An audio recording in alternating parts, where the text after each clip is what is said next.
എത്തുന്ന സാഹചര്യം അദ്ദേഹത്തിന്റെ പ്രചാരണ പരിപാടികൾ എന്തൊക്കെയാണ്? ഒപ്പം തന്നെ ഈ അവസാന ലാപ്പ് ഓടിത്തീർക്കാൻ മുന്നണികൾ എങ്ങനെയൊക്കെയാണ് വോട്ട് ഉറപ്പിക്കാനുള്ള തന്ത്രങ്ങൾ മെനയുന്നത് എന്നതുൾപ്പെടെ.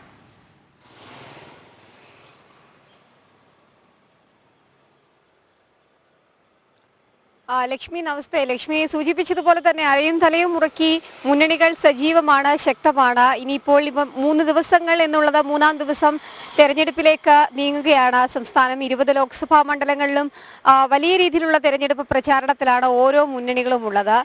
കേന്ദ്ര നേതാക്കളെ ഇറക്കിക്കൊണ്ട് തെരഞ്ഞെടുപ്പ് പ്രചാരണം കൊഴുപ്പിക്കുകയാണ് NDA. ഒപ്പം കോൺഗ്രസും അത്തരത്തിൽ തന്നെയാണ്. കൂടുതൽ ദേശീയ നേതാക്കളൊക്കെ തന്നെ കഴിഞ്ഞ ദിവസങ്ങളൊക്കെ കേരളത്തിന്റെ വിവിധ ലോക്സഭാ മണ്ഡലങ്ങളിൽ എത്തുകയും ചെയ്തിട്ടുണ്ട്. നാളെയാണ് കൊട്ടിക്കലാശം നടക്കുക. പരസ്യ പ്രചാരണത്തിന് ഔദ്യോഗികമായി നാളെ വൈകിട്ടോടുകൂടി സമാപനം കുറിക്കുകയും ചെയ്യും.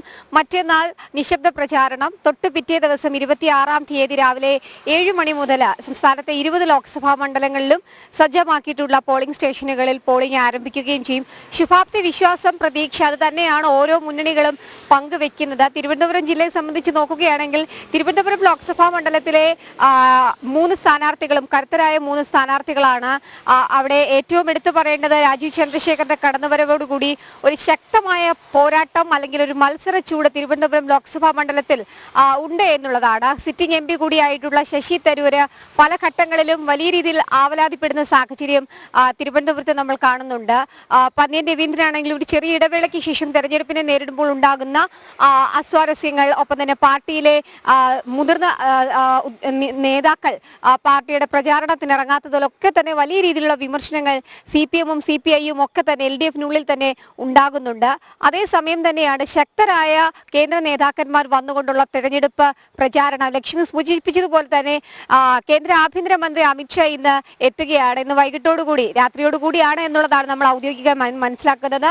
കൃത്യമായ സമയം നമുക്ക് വ്യക്തമാക്കിയിട്ടില്ല. വൈകിട്ടോടുകൂടി അല്ലെങ്കിൽ രാത്രിയോടുകൂടി കേന്ദ്ര ആഭ്യന്തരമന്ത്രി ഇന്ന് തലസ്ഥാനത്ത് എത്തുന്നുണ്ട്. നാളെ രാവിലെ 9 മണിയോടുകൂടി ആലപ്പുഴയിലെ തെരഞ്ഞെടുപ്പ് പ്രചാരണത്തിൽ, പ്രത്യേകിച്ച് ആലപ്പുഴ ലോക്സഭാ മണ്ഡലത്തിലെ NDA സ്ഥാനാർത്ഥി ശോഭാ സുരേന്ദ്രനായി തെരഞ്ഞെടുപ്പ് പ്രചാരണത്തിന് അദ്ദേഹം എത്തുന്നുണ്ട്. പുന്നപ്രയിൽ അദ്ദേഹം ഒരു പൊതുപരിപാടിയിൽ സംസാരിക്കും. തിരുവനന്തപുരത്തും അദ്ദേഹം ചില റോഡ് ഷോയിൽ ഉൾപ്പെടെ പങ്കെടുക്കാനുള്ള സാധ്യതകളുണ്ട് എന്നുള്ളതാണ് NDA ക്യാമ്പുകൾ വ്യക്തമാക്കുന്നത്.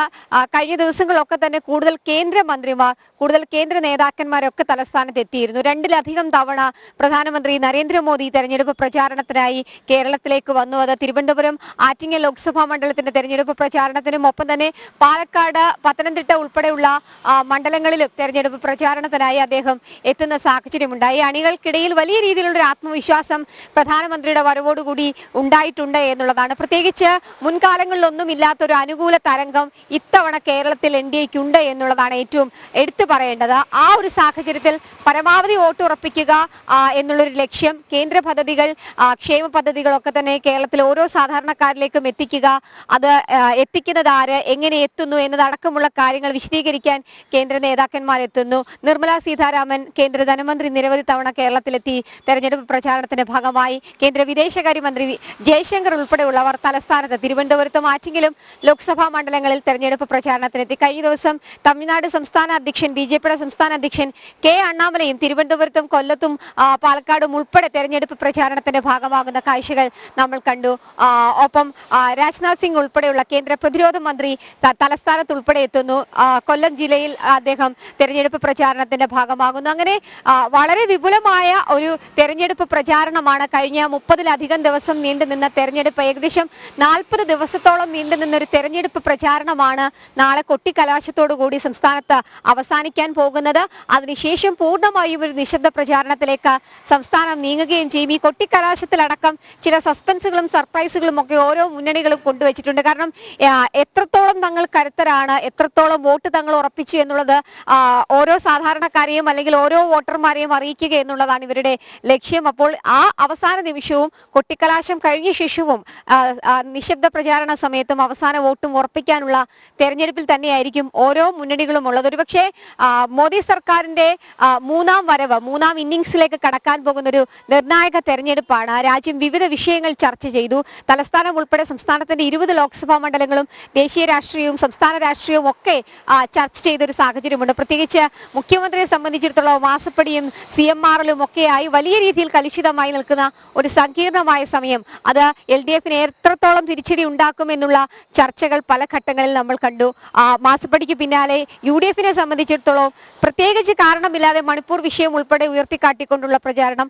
അതേസമയം തന്നെ വികസനത്തിൽ മാത്രം ഊന്നിയാണ് NDAയുടെ ഓരോ സ്ഥാനാർത്ഥികളും തെരഞ്ഞെടുപ്പ് പ്രചാരണം നടത്തിക്കൊണ്ടിരിക്കുന്നത്. തിരുവനന്തപുരത്ത് NDA സ്ഥാനാർത്ഥിയെ സംബന്ധിച്ച് നോക്കുകയാണെങ്കിൽ രാജീവ് ചന്ദ്രശേഖർ കേന്ദ്രമന്ത്രിയാണ്. ഒപ്പം തന്നെ ഇന്ന് അദ്ദേഹം രാവിലെ 7:15 നാഗർകോവിൽ തിരുനെൽവേലി നാഗർകോവിൽ കൊല്ലം ട്രെയിനിൽ അദ്ദേഹം യാത്ര ചെയ്യുന്നുണ്ട്. ഓരോ യാത്രക്കാരുടെയും പ്രത്യേകിച്ച് റെയിൽവേ മേഖലകളിൽ സാധാരണക്കാർ അനുഭവിക്കുന്ന ഏതെങ്കിലും തരത്തിലുള്ള ബുദ്ധിമുട്ടുകളുണ്ടോ, യാത്രാ ബുദ്ധിമുട്ടുകളുണ്ടോ എന്നത് അടക്കമുള്ള കാര്യങ്ങൾ കേട്ടറിയാൻ അദ്ദേഹം ഈ സാധാരണക്കാർക്കൊപ്പം യാത്ര ചെയ്യുകയാണ്. 8:30 അദ്ദേഹം തലസ്ഥാനത്ത് സെൻട്രൽ റെയിൽവേ സ്റ്റേഷനിൽ എത്തും. അങ്ങനെ വിവിധ മേഖലകളിൽ ആളുകളെ മനസ്സിലാക്കി, അവരുടെ ആവശ്യങ്ങൾ മനസ്സിലാക്കി, അവരുടെ പ്രശ്നങ്ങൾ മനസ്സിലാക്കി ഒരു സമഗ്ര വികസന രേഖകൾ പുറത്തിറക്കിക്കൊണ്ടാണ് വരുന്ന 5 വർഷത്തേക്കുള്ള പ്രവർത്തനം ഏത് തരത്തിലാക്കാമെന്നുള്ള ഓരോ നടപടികളും ഓരോ NDA സ്ഥാനാർത്ഥികളും സ്വീകരിക്കുന്ന അത്തരത്തിൽ വിപുലമായ തെരഞ്ഞെടുപ്പ് പ്രചാരണത്തിന് നാളെ കൊട്ടിക്കലാശത്തോടു കൂടി സമാപനം കുറിക്കും. ഒപ്പം തന്നെ നിശബ്ദ പ്രചാരണം, തെരഞ്ഞെടുപ്പ് പോളിംഗ് ബൂത്തിലേക്ക് ആളുകൾ നീങ്ങാൻ പോകുന്നു.